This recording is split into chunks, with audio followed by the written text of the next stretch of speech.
마케팅 원론 지금 뭐 거의 동영상 마지막 같은데 17, 18, 19, 20 남은 것 같네요.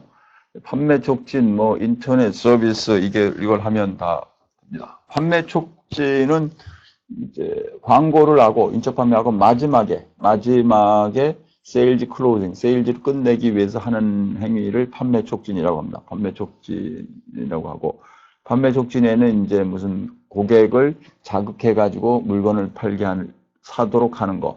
프리미엄은 좀 좋은 거 이런 거 주는 거고, 샘플은 뭐 프리 샘플 그냥 무료로 나눠주는 거. 보너스 팩도 이렇게 뭐 나눠주는 거. 뭐 물건 사고 나면 이렇게 보너스 팩을 받아가지고 하는. 그러니까 전부 앞에 동영상에서 한 거랑 뭐 관련이 되는 거죠. 프라이스 오프는 직접 가격 인하를 하고, 그다음에 쿠폰을 주고, 그다음에 리베이트 주고, 그다음에 프리미엄 샘플 보너스 팩을 나눠주는 그런 것들입니다. 그다음에 경품 및 콘테스트. 경품은 이제 뭐 뽑아가지고 하고, 콘테스트 뽑아가지고 하는 거죠. 로열티 프로그램이 실제는 제일 많이 쓰는, 다른 것들은 지금 할인 쿠폰도 잘 안 쓰고, 경품도 잘 안 쓰고, 뭐 우리나라에서 쓰는 게 1+1 조금 쓰고는 실제는 모든 마케팅에서 이제 로열티 프로그램을 운영하고 있죠. 실제 모든 마케팅 프로그램에서 충성 고객이 해주기 위해서 모든 마케팅 프로그램에서 고객에게 고객 카드를 가지고 고객 카드를 시스템이 다 돼 있어갖고 CRM 시스템, 커스터머 릴레이션십 매니지먼트 시스템이 다 돼 있어갖고 고객들이 그걸 가지고 적립을 하면 적립금을 주는 거.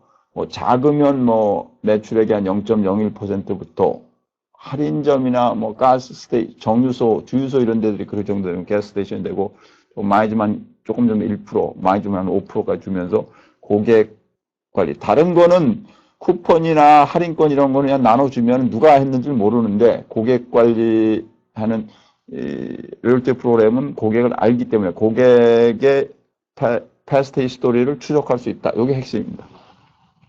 그 다음 구매 시점 포인트는 이제 진열하는 거, 포인트 오브 퍼처스 이렇게 광고를 해놓고, 뭐 술집 같은 데 보면 앞에 뭐 이렇게 술 광고 해놓고 이런 게 다 그런 겁니다.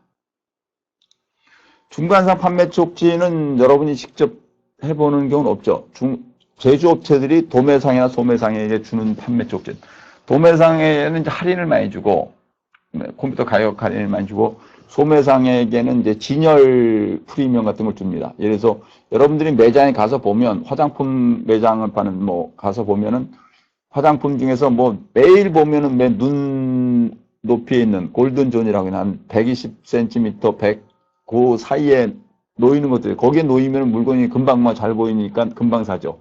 다른 데 놓이면 안 보이고. 그걸 하기 위해서 점퍼들이 이제 제조업체들이 점퍼들에게 어떤 걸 줍니다. 뭐 예전에는 뭐 점포당 뭐 3천만 원 준다 그래가지고 뭐 30개면 꽤 큰 액수죠. 그걸 주면은 진열을 잘하는 거. 이런 것들이 이제 중간상 판촉입니다. 근데 여러분이 실제 관여를 하지 않고 소비자 입장에서는 실제 잘 알 수가 없을 겁니다. 판매 촉진의 관리는 판매 촉진 목표를 수립하고, 그다음에 예산을 설정하고, 그다음에 수행을 하고, 그다음에 실제 실행을 하고. 근데 판매 촉진은 결과가 바로바로 나옵니다. 뭐 바로바로 나오니까 할인권을 뭐 10,000장을 나눠줬더니 매출이 얼마 나왔다 해서 바로바로 알 수 있죠. 그래서 그 판매 촉진은 거의 마약 같은 즉각적인 반응이 들어오는데, 그것이 너무 과다해지면 소비자들의 태도 변화보다는 순간적인 반응을 만들어낸다. 그래서 그렇게 장기적으로는 좋지 않다, 이런 얘기입니다. 판매 촉진의 목표를 수립하고, 요번에 얼마를 하겠다. 뭐 제조업체들 같은 경우는 이제 판매 촉진 뭐 매출이 10조 이런 데 되는 데들은 뭐 몇천억씩 이제 판매 촉진 목표를, 전체 매출 중에서 보통 촉진 비용이 소비재 마케팅이 센데, 컨슈머 패키지드 굿스를 파는 무슨 뭐 P&G가 파는 거, 뭐 우리나라 제일제당이 파는 거 이런 것들이 주로, 그런데 태평양 화장품이 팔고 뭐 이런 데들이 파는 것들이 주로 그런데 되는데, 그런 데가 주로 전체 매출이 한 1, 2% 정도 될 겁니다. 광고비가 한 6, 7% 되고 판매 촉진이 한 1, 2%, 백화점이 한 2, 3% 정도 판매 촉진 비용이 되죠. 목표 수립하고 예산 설정하고. 그럼 수단을 어떤 걸로 하냐? 풀하고 푸시는 다릅니다. 풀은 그 점포로 소비자를 끌어들이는 걸 풀이라고 하죠. 점포 입장에서 소비자를 끌어들이는 게 풀. 푸시라는 건 제조업체가 중간 상황에 주는 거. 그래서 여러분은 푸시 전략은 지금 잘 알 수가 없습니다.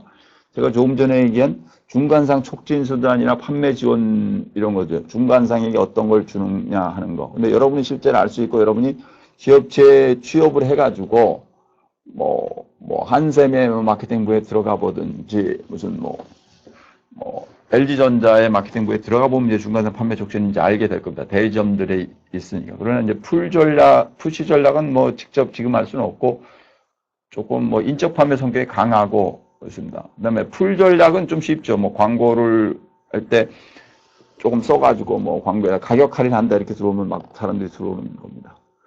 풀 전략을 많이 쓰는 거죠. 판매 촉진 수단에서 사용을 너무 많이 하면 안 된다 해서 그때서 1년에 백화점에 세일을 몇 번 합니까? 한 5번 정도, 많으면 한 6번도 하고 브랜드 세일도 하고 이렇게 하는 게 이제 그런 정도. 그러니까 한 2달에 한 번 정도라는 얘기죠. 판매 촉진 프로그램의 사전 테스트, 보통 사전 테스트 해가지고 하는데 작년 해본 거를 주로 쓰죠. 그러면 실행하고 평가를 하고 목표랑 비교해보고 여기까지입니다.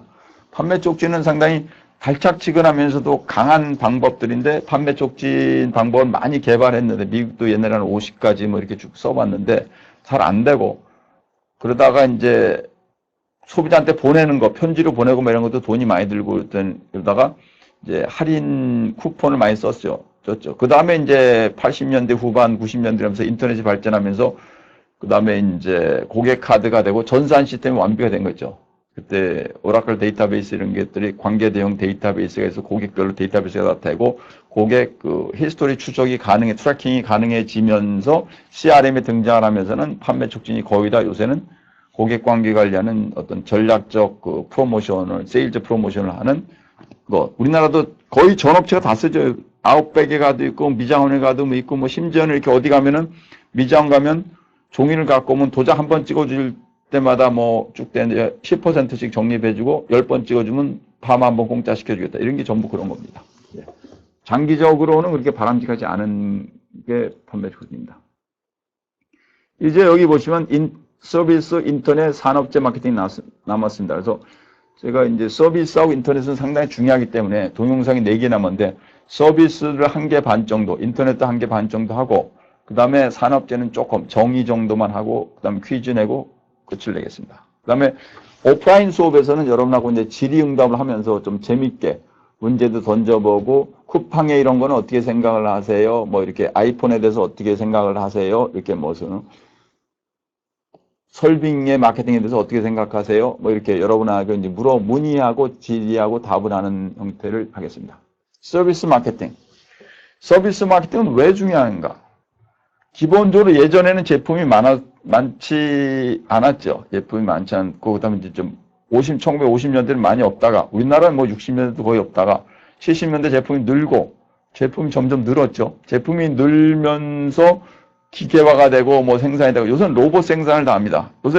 요새는 로봇 생산되고 3D 프린팅이라는 게 있죠. 3D 프린팅에서 프린터를 하면 다 나오는 거. 그래서 요새는 그 프린팅 기술도 집에서 할 수도 있다고 하는데 이게 집에서 할 수 있는 게 아니고 30년 전에 특허를 미국에서 내가지고 활용하던 거를 특허가 다 풀려가지고 요새 이제 세상에 알려져갖고 전 세계 사람들이 그걸 쓰고 또 인터넷을 통해서 정보 공유가 되니까 이제 그런 걸 많이 씁니다. 하여튼 제품이 많이 늘면서 제품이 표준화가 되고 대량 생산이 되겠습니다. 예전에는 몇백 개씩이었는데 이제는 몇억 개씩 몇백만 개씩 만들어내니까 표준화가 됐죠. 그러니까 제품의 차이가 없어지는 겁니다. 거의 차이가 없죠. 그렇죠? 요새는 스마트폰도 거의 브랜드별로 그렇게 크게 차이가 없습니다. 할 수 있는 거 손으로 이렇게 하면 되고 다 웬만한 거 다 되고. 그렇죠? 그리고 제조업체들이 그렇게 되니까 메이커들이 센 것만 남고 보통 메이커가 서너 개. 우리나라도 보세요. 우리나라 설탕 파는 데가 3개입니다. 설탕 파는 데 주로 3개. 자동차도 2개가 크죠. 거의 다 그렇습니다. 핸드폰도 그렇고. 거의 다가 그런 겁니다. 그러다 보니까 빅3, 빅4만 살아남고 나머지 업체들은 다 도산하면서 하청업체로 전락을 하거나 이렇게 되니까 이제 서비스 쪽으로 갑니다. 서비스는 기본적으로 인간이 하거나 기계가 베이스된 겁니다. 기계가 베이스된 거는 모방이 금방 쉽죠. 그게 포탈이 그런 겁니다. 그 다음에 인간이 하는 거는 미장원 이런 거 인간이 하는 거죠. 그러니까 인간이 순수하게 하는 것들은 아직도 서비스는 시장이 영역이 무한합니다. 미장원이 아무리 늘어도 그렇게 사람이 다 필요하니까 준호여 회장하고 내가 몇 번 만났을 때 얘기할 때 뭐 직원이 수천 명, 3천 명이라 했는데 매장이 뭐 70개 정도입니다. 매장을 100개로 늘리려면 또 직원이 많아야 돼요. 그러니까 인원이 그렇게 필요한 거예요. 그래서 순수 서비스, 휴먼 베이스드 된 서비스는 늘어가는데 한계가 있으나 기계가 도와주는 거, 인스트루먼트 어시스티드 서비스. 그게 요새 포탈이죠. 우리나라 포탈이 업체가 예전에 많았죠. 야후도 있고 지금 뭐 다 있었죠. 지금 거의 다 없어졌죠. 지금 남아있는 게 뭡니까? 네이버하고 다음 정도죠. 그렇죠? 구글도 지금 우리나라에서는 잘 뭐 안 되고 전 세계에서 구글이 제일 많은데 센데도 야후도 뭐 지금 철수한 걸로 내고 그다음에 네이트 정도. 그렇죠? 예전에 파란도 있었고. 그러니까 기계가 들어와서 서비스가 될 때는 기계가 제조업체 비슷으로 다 점유를 하기 때문에 그래서 서비스도 그런 쪽으로는 몇 개 안 남습니다. IT 서비스도 지금 몇 개 안 남았고 그러나 인간 쪽의 서비스는 늘고 근데 이게 무한대로 계속 늡니다. 왜? 시장은 창조를 계속하고 동일한 게 아니고 새로운 걸 계속 찾습니다. 경제가 늘어나고 사람들은 조금이라도 이뻐지는 거 조금이라도 맛있어지는 거 이러다 보니까 서비스 마케팅이 중요해진 겁니다. 그래서 이게 점점 중요해서 앞으로는 뭐 서비스 마케팅이 거의 마케팅의 대세를 차지할 걸로 예측이 되고 있습니다. 일단 서비스 마케팅의 내용을 좀 다뤄보고 다음 동영상에서도 또 하겠습니다. 서비스 마케팅의 이해, 그다음에 서비스 마케팅 믹스가 7개가 있습니다. 서비스 마케팅의 전략적 이슈. 서비스의 개념, 여기 맨 위에 거를 잠깐 시간 줄 테니까 좀 읽어보십시오.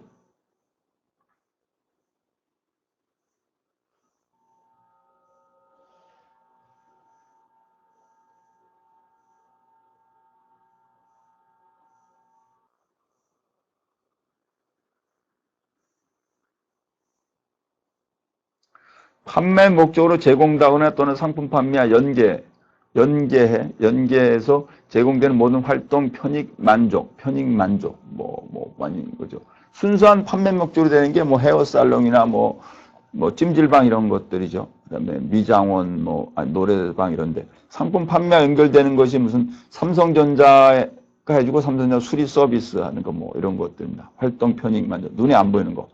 서비스의 개념은 단순히 고객의 부문적 편의와 필요를 채워주는 개념이 아니라 고객과의 상호작용 속에서 고객의 필요로 하는 제반사항과 문제점을 종합적으로 해결하는 솔루션 제공의 의미로 이해한다. 전체 서비스라는 게 토탈 케어 서비스. 요새 사물 인터넷이 지금 점점 들여내고 되면 전 세계 지금 홈페이지가 한 100억 개 정도 있는 걸로 알고 있는데요. 사물 인터넷은 앞으로 몇십 년 지나가면 아마 250개에서 한 많이 보는 데는 1000억 개. 이 세상에 있는 거의 모든 PC와 전자, 냉장고, 자동차, 냉장고, TV, 그 다음에 도 열쇠, 그 다음에 PC가 다 연결되고 스마트폰이 연결되면서 사물 인터넷이 다 될 거다. 많으면 몇백억 개가. 그렇게 되면서 그거를 통해서 모든 집에 들어오기 전에 모든 서비스가 다 되는 생활이 생길 거야. 이게 이제 서비스의 토탈 서비스 개념입니다. 토탈 서비스. 인간의 생활에 필요로 한 모든 것을 제공해 주는 것이 서비스다. 눈에 안 보이는 거죠. 서비스의 요 네 가지 특성이다. 요거는 지금 여러분이 몇 번 읽어보시죠. 이거는 전 세계 거의 모든 시험에서 서비스 마케팅 맨날 시험에 내는 거니까.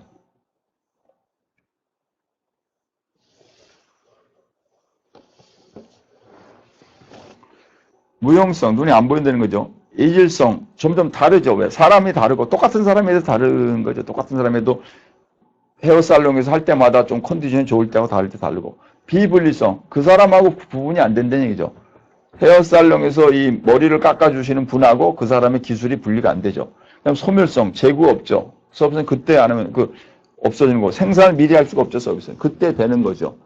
그때 되는 거. 그죠? 여러분이 혹시 학원 다니면은 학원에서도 들을 때 강의 들으면 똑같은 얘기죠. 그래, 요 네 가지가 서비스의 기본적인 특성이고 제품과 다른 겁니다. 서비스가 중요한 이유는 뭐냐? 고마진 서비스가 가능하다. 왜? 사람이 들어가기 때문에 돈을 많이 받는 거죠. 사람이 그러는 게. 우리가 술을 먹고 대리기사 선생님 부르면 10,000몇천 원입니다. 그분이 그냥 거기까지 해주는 거예요. 대전에서 서울까지 대리기사를 부르면 한 10몇만 원쯤 든대요. 그거 주문해 주는 거예요. 고마진 서비스, 인간 비용이고 사람 비용이고 수익성이 일반 제품에 비해 상대적으로 뛰어나며 잠재적 성장가능성이 높은. 왜? 인간이 필요라는 건 모든 서비스를 하는 거예요. 미국에서 제가 공부할 때 연세 드신 할머니들이나 할아버지들이 외로워요. 그때 교수님이 이런 얘기를 했어요. 이제 앞으로는 전화를 걸어가지고 연세 드신 분들과 1시간 동안 대화하고 하고 나면 뭐 한 달에 얼마에서 아들이 돈 줄 거다. 뭐 그 할머니의 아들이 돈을 얼마다. 한 달에 몇십 불 이렇게 주겠다. 이런 게 다 그런 겁니다. 왜? 인간이 필요라는 건 계속 늘어나죠. 인간이 필요라는 건. 지금 종교는 지금 돈을 그렇게 구체적으로 받지 않습니다. 종교는 이제 그렇지 않고 우리나라도 과세가 지금 안 되는데 앞으로 하겠다는 건데 종교 빼고는 거의 모든 것이 서비스가 다 되는 거죠. 여행 서비스, 대리 서비스, 기사 서비스, 무슨 뭐 서비스 다. 최근 고객 만족과 충성도가 제품 특정 및 장점에서 결정되기보다는 서비스 수준에 의해서 결정되는 경우가 있다. 서비스. 나머지는 똑같은 거예요. 그러니까 서비스들이 똑같은데 나머지 제품은 똑같아. 근데 인사를 잘하냐, 고객 컴플레인을 잘하냐 이런 얘기죠. 그래서 두 군데에서 지금 프린터를 파는데 한 군데는 똑같은 프린터죠. 똑같은 메이커면 똑같은 데서 팔죠. 근데 한 군데는 점주가 상당히 와서 뭐 친절하게, 한 군데는 상당히 불친절해. 어느 쪽으로 손님이 모이니까 친절한 쪽으로 모이죠. 그 얘기입니다.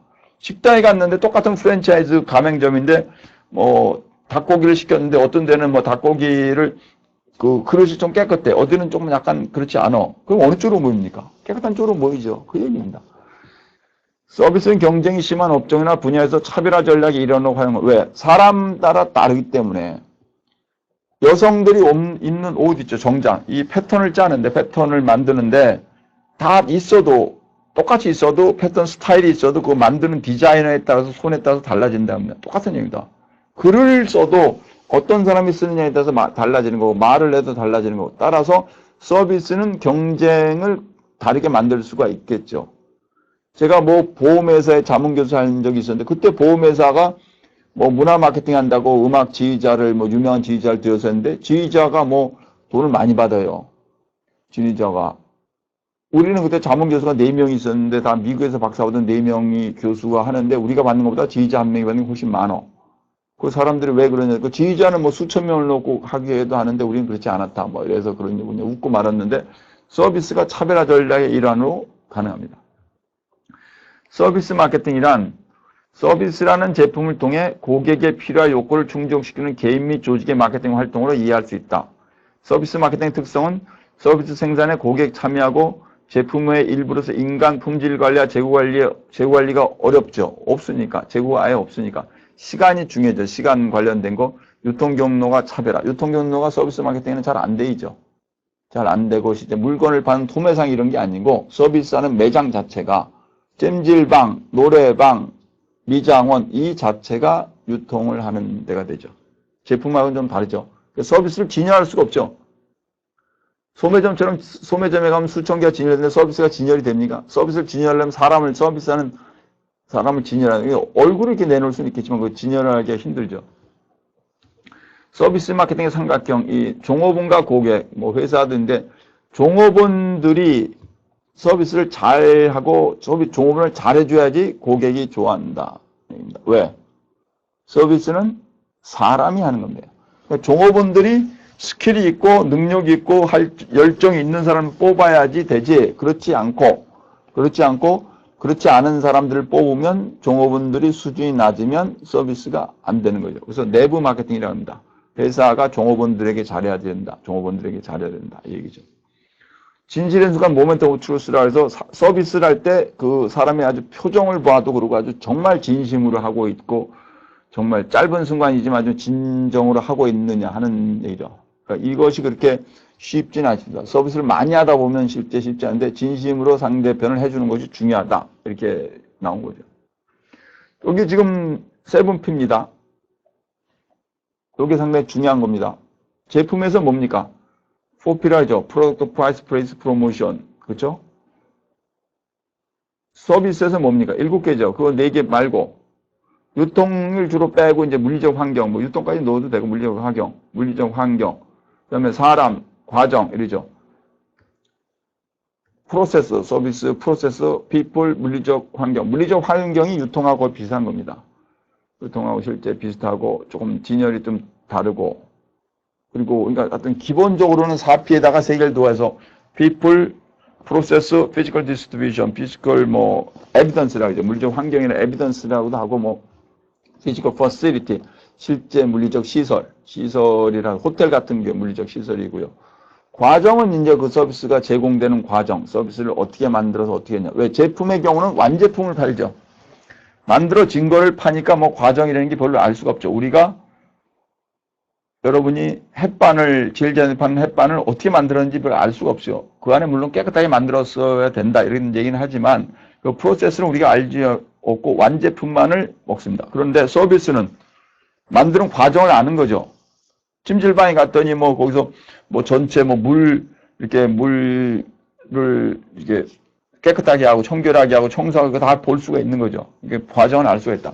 그 다음에 서비스는 기본적으로 사람이 하는 겁니다. 사람. 강의라는 게 전부 서비스죠. 그렇죠? 그 다음에 뭐 노래도 그러고 영화도 그러고 연극, 그 다음에 자동차 기사 선생님 다 그런 서비스죠. 사람. 트럭 드라이버들이 좀 힘듭니다. 트럭이라는 게 미국에서도 그때 80년대 경영학과 교수들이 퇴직해서 박사를 받고 교수라면 한 6만 불, 7만 불 받았는데 트럭 드라이버가 10만 불 더 받습니다. 근데 트럭 드라이버가 왜 10만 불 더 받냐? 그렇게 힘든 일이기 때문에. 그래서 가끔 보면 트럭 드라이버들이 뭐 술도 마시고 운전하고 우리나라도 보면 트럭 드라이버 분들이 술을 마시고 운전한다 그러죠. 이 5시간을 트럭을 몰고 가는 게 정말 힘들거든요. 그러니까 그게 전부 힘든 과정에서 이제 그걸 견뎌내다 보니까 이제 사람이 하는 거죠. 서비스는 사람이 하는 겁니다. 그 다음 피지컬 에비던스, 이 시설이죠. 인테리어가 잘 돼 있으면, 엑스테리어가 외장이 아주 화려하면 사람들 보고 야 서비스가 좋겠다. 호텔에서 하는 뭐 우리가 연애면은 야 그건 좋겠다. 근데 동네 뭐 그냥 후진 시설에서 하면 어떤데 거기는 좀 후지겠다 이렇게죠. 그러니까 시설이 화려한지 아닌지를. 근데 문제는 시설이 화려한 걸 만드는데 돈이 엄청나게 많이 들어갑니다. 수백억, 수천억씩. 그래서 서비스를 한다고 시설이 무조건 화려하게 피지컬 에비던스를 하이밸류로 하겠다 해서는 투자비가 많이 들어가서 힘들어지는 경우가 많습니다. 상당히 많습니다. 그렇죠? 학교는 기본적으로 뭐 그런 걸 안 따지고 정부 지원이 많아서 그러는데 학교 말고 학원 같은 거는 학원을 잘하겠다고 건물을 줬다가 학생들이 없어지면 힘들어지죠. 그것도 화려하게 줬다가 강의실도 마찬가지고. 그래서 이 피지컬 에비던스를 줄이면서도 화려하게 보이는 것이 중요한데 그러면 어떻게 하냐? 그러니까 실제 피지컬 에비던스는 작게 합니다. 하나 정도 하고 그다음에 그거를 잘 아주 컬러풀하고 그다음에 포토샵 같은 걸로 해가지고 딱 해가지고 사진 동영상을 찍어가지고 올려놓고 화려한 것처럼 하고 사람들이 많이 올 때는 그렇게 하고 사람들이 적어지면 시설을 줄이고 그러기 위해서는 자가시설 건물을 짓는 것이 아니고 그냥 임대 순수 임대를 해가지고 손님이 모자르면 관두는 거 이런 걸 현지에서 많이 쓰고 있습니다. 예, 오늘 여기까지 했고 지금 18번째 동영상에서 다음 얘기를